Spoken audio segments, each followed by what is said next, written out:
So welcome back to Bible and Blues, and tonight we got something special. We're talking to my daughter-in-law, Teresa, and we're going to talk to her about a project car that she's taken on for how many years now?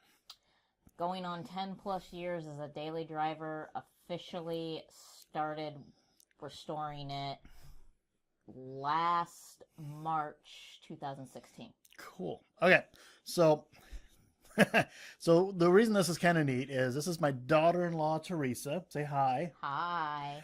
And she is with my stepson, Aaron, and she's the mechanical one. Got the scars to prove it. She does. And I've seen her after she hurts herself. So tell me about the car. This car right here we're looking at. Back in, I would say, February or March of 2007, we were living in South Carolina, just got our tax returns back, and we needed a car. So we started looking around. Everything that we were finding was too high mileage or too expensive for what our budget was. We had literally $1,000. Ended up looking around, finally found this car. Personally, I did not want this car. At the time, I was looking for the standard 4-door sedan. Something reliable, something that I wasn't going to have to work on every day, something, get to point A and point B and have no problems and cart all my friends around in. My boyfriend, on the other hand, being 22, 23, something like that, you know how those, young guys are, he wanted a sports car. Okay. Hey, I'm 46. I still want a sports car. Well, yeah. You'll see. Yeah. And so he sits there and takes the grand, which it was his money to spend, and goes and buys this car. I did not want to buy this car because I saw the absolute rust bucket that it was. And that's Patina. It is. But when we first had it, it was nice, shiny primer gray. Uh-huh. It did not have those rust spots, at least from what we could see. I would have much preferred to have saved up a couple more months and bought a car like that car without the potential problems of that car. What problems? Okay, so we see in this picture you have something kind of unique just because you have the honeycomb wheels on it. Love those honeycombs. Yeah. I mean, never get rid of them. And you have that nice curvature in that right there. Yeah, that dent. The audience can see these pictures on behind us. Okay, so I'm gonna kind of try to manipulate them. I don't know if they can see everything that we can see. Our heads or bodies will take over some of the space in post. I'll do my best for it though. Yeah. So I could tell you about that dent. Tell me about that dent, because I've heard a little bit, but the audience needs to hear about this dent. That dent was let me think. I'm trying to remember which fender that was. That dent, the first time, was caused by me. This particular dent, we did it again, was caused by I was going a little too fast on a road, following behind a white panel truck, and he went through the light, and by the time my tires touched where you're supposed to stop, the light had turned red. I did the only thing you can do at that point, punch the gas as hard as possible. Made it through the light, narrowly missed getting slammed into by a big Dodge Ram 350. And that dent, you can't really see the dent in the side of the door, but the fender came out and, the guardrail came out and bit my car. They need to nail those things down better. Well, there you go. So, just kind of looking at some of the pictures here. So what did you do to it? Now, this is in South Carolina when you're in South Carolina. You're living in the Seattle area now again, back to the home area. You've been here for a year and a half now. You've been back? 2 years, I think. 2 years now? Wow. Yeah. Time flies. Yeah. So you did a good job blanking out the license plate. Good job. So, I like the in this shot here. I like the speaker in the back, the subwoofers in the back there. Where's that at now? That is dead. Dead. The amp on top, I went to drop my boyfriend off at work, started the car up, heard pop fizz, and saw a bunch of white smoke come out of it. Amp is dead. One of the speakers has a hole in it. Incidentally, I still have the box and everything. I just haven't managed to get rid of it. It's in the process. But this is the one that calls me a pack rat. Of course I am, but you are. You know, you are. Yeah. You're a hoarder. I'm not. I just leave it at your house. Okay, so during this time in South Carolina, you didn't actually start restoring this until you got it out here. True. So what?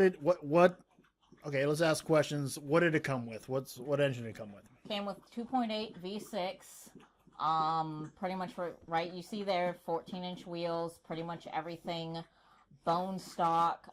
When we first bought the car, we had to put a rearview mirror in it because the rearview mirror did not come in it. This would be a problem later, and we had to put the driver's side seat belt. We had to get a new driver's side seat belt because that did not work.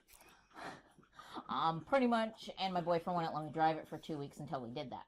Pretty much, as soon as I got in it, first time I got in it, put my foot on the gas, I had me a mini race car, and I drove that thing like I stole it. Drive it like you stole it. It was fun. How many miles were on that thing when you first got it? Initially, I'm thinking somewhere around 230,000 miles. Mm-hmm. So for an almost, at the time, it was just shy of that 25-year classic benchmark that you get to save on insurance if you have a really old car. So yeah, about 230,000 miles on the original engine. So people seeing the patina on this thing, because this thing had quite a bit of this when I first saw it too. Did you pull it out of the ocean there at Myrtle Beach area? No, but for anybody that lives along the coast or lives in a place where you are next to the ocean, they know that the air is saturated with salt. Mm-hmm. It gets on everything and it causes rust like you would not believe. Okay, so in this shot here, is this the original engine? This is the shot of the original engine. This is the shot. Okay, this is one I've never seen. Yeah, this is basically 1985. They went from, a lot of people are like, oh, it's not carbureted. This is the first year they did fuel injection. Mm-hmm. This is called a multi-port fuel injection. So instead of one carburetor and you have gas that goes into the carburetor, and that way you actually have 6 individual fuel injectors that limit how much fuel each cylinder gets. Okay. So this isn't a throttle body. This is an actual fuel injection system. This is fuel injection. Right. Okay. So, okay. And here's our interior. And actually, this doesn't look bad compared to what I saw when it got here. Because when it got here, I saw the dash was loose. Okay. The seats were definitely not in that good of condition. The flooring definitely wasn't. I mean, it had 10 years of abuse. This is probably the cleanest, nicest that car has ever looked, besides when it came off the showroom floor. You can notice the cracks in the dash. That's what happens when 110-degree heat meets plastic dash. Mm-hmm. And people don't clean it well properly. Yeah, previous owners. So, yeah. You can tell that somebody has kind of, I don't know if they took white paint or white nail polish, but tried to beautify some of the interior. They were customizing. I hate this person. They were customizing. That was not me. Those will not look like that when I am done. Okay, so let's move on to the next picture. We're going to run through these pictures pretty quick today, but then we'll talk about some other things here. So this is the driver's side again. definitely cleaner and nicer than I personally seen it. But um, did you ever have a knob for the shift? Yeah, I still actually have it. Oh, do you? Okay. It fell off one day, and the little spring inside that holds it on got lost because it's a little 1-inch tiny spring, and so we just kind of drive. You get used to it. I actually do have the knob on it now, though. Okay. Yes. So, all right. It exists. So, let's go over just some of the. Bring this beautiful picture back up. Okay. So much more Actually, and I think one of the better pictures of this car is over here. It's with the headlights, both of them popping up. I personally have never seen the headlights on both sides of this car popped up. When So the let's. motors die. One got stuck up, one got stuck down. Okay. And so it's always winking. Yes. Guess- They work when it's running. So what's the nickname of this car? She has several. For the longest time, she was just she or her, at least as far as I'm concerned. I did not name this car till about, I would say, 3 years ago. My friend has named her Roberta. Okay. One of my customers at one of the shops I used to work at nicknamed her the Gray Ghost. You can kind of tell in the picture she's kind of primer gray. I think the Gray Ghost is the nickname that fits most aptly. I cannot tell you how many times I've brought this car back from dead. And I mean, I've replaced an engine, done transmission work. This car has tried to kill itself, and I won't let it. And later episodes, we're going to cover more in depth of some of the things that she's done with it. But just a taste of it, because many of us are shade tree mechanics where we'll work on stuff in our garage or in our backyard. The one thing I want to cover that she did to this thing, and because I remember this, I was on the phone with her quite a bit about it when this happened, was the steering column. Yeah. It was probably the first major thing you did with this thing. Yeah. Let's talk about that one.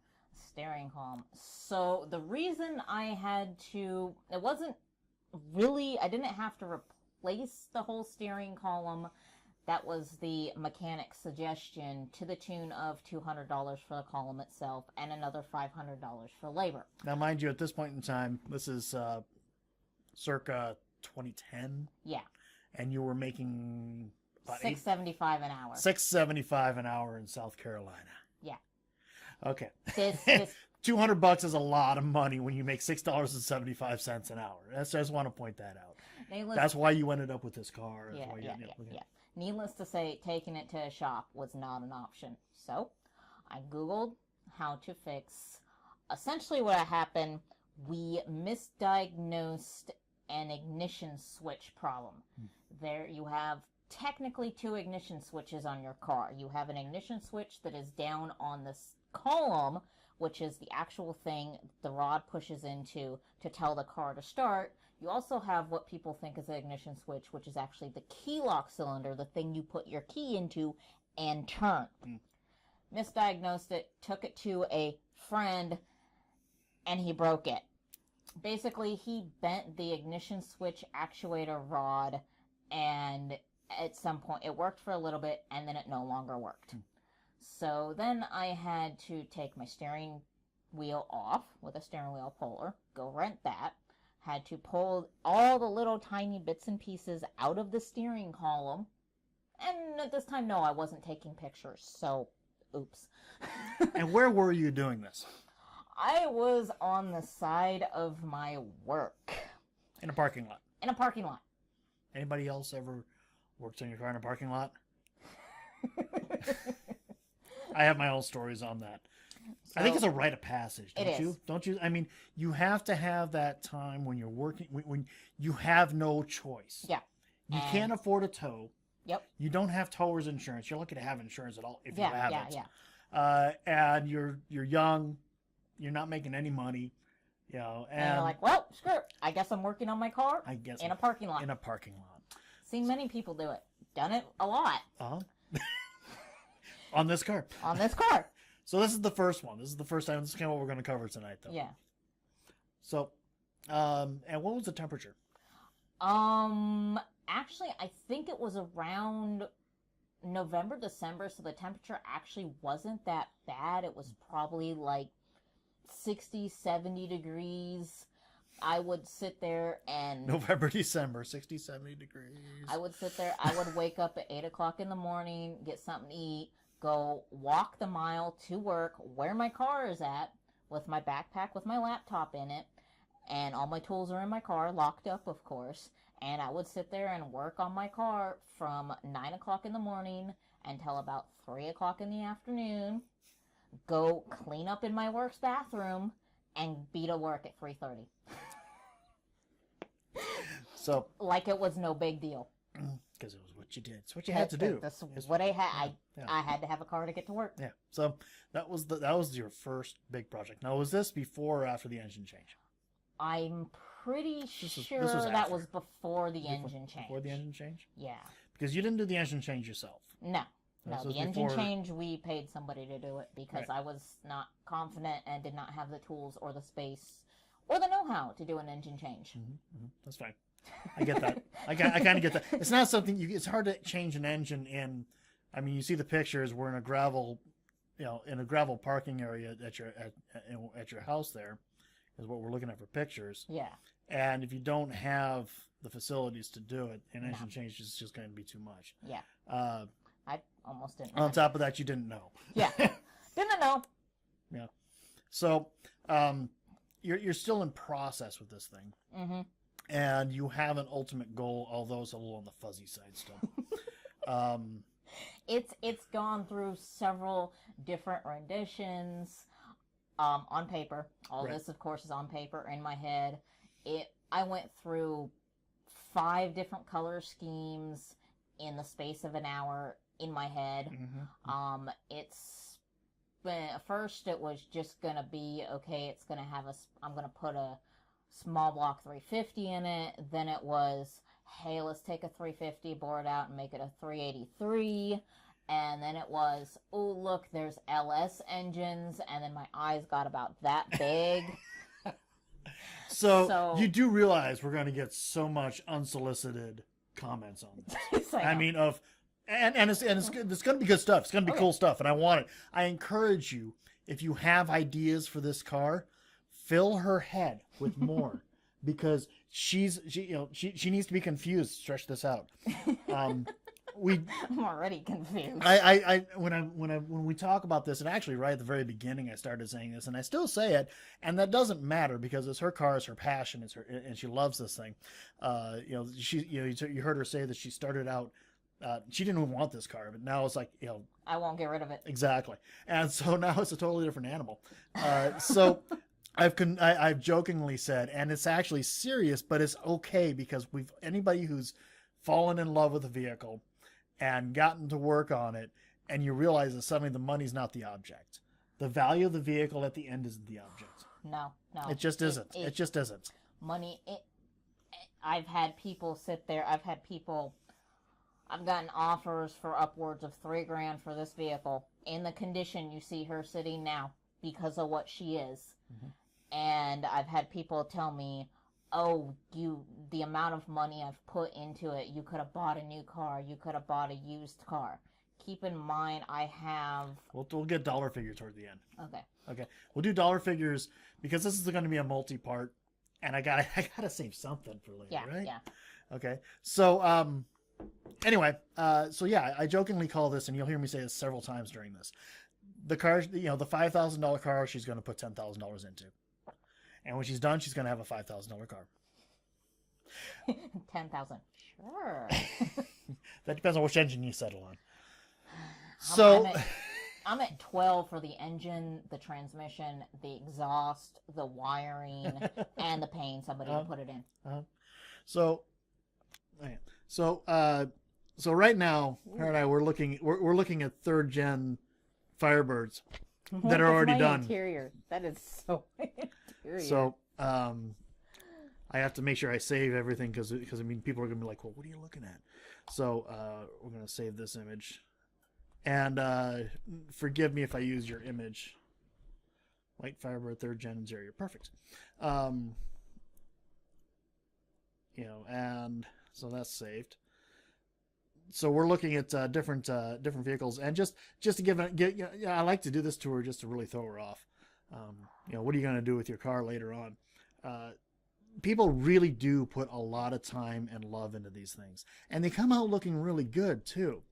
There's what she looks like when she came off the floor. Yeah, so there's that's a Camaro. What are you doing? I'm going to edit that right out. They're the same car. Ooh, that one's crunched. Yeah. So, but just some, you know, people do rebuild these things and restore these things, and they come out really nice too. And they're still really good cars. So, that's kind of it for today. That's kind of it for today. We have more coming. I'm going to try to make this kind of a weekly segment here with Teresa. We're going to talk about her car and other projects she's done. Today we covered the steering column. The steering column. We mentioned the engine. We're going to get more into that engine swap out later. Because there's a story behind that as well. So we're gonna so next week we're gonna be talking about the engine swap out, which yes, she paid somebody else to do, but that doesn't mean there isn't a story there. Okay, so make sure you join us next week. Next week we're going to be talking about the engine swap. That's and what else are we gonna talk about? What do you think? I mean, we'll figure it out. Yeah, we gotta figure it out. We gotta look into it because I could talk about my car for hours. And I'm probably not going to be able to shut her up for the next. I mean, we're going to eat dinner. She's going to be talking around her food. Okay. We're going to play some guitar together because she plays a little bit of guitar too, and she's probably not going to shut up the entire time because I kind of got her going right away. Usually, I try to avoid the car talk until later on, but. It's a thing. It's a thing. So anyway, God bless. Thanks a lot for coming. Say goodbye. Bye. Bye.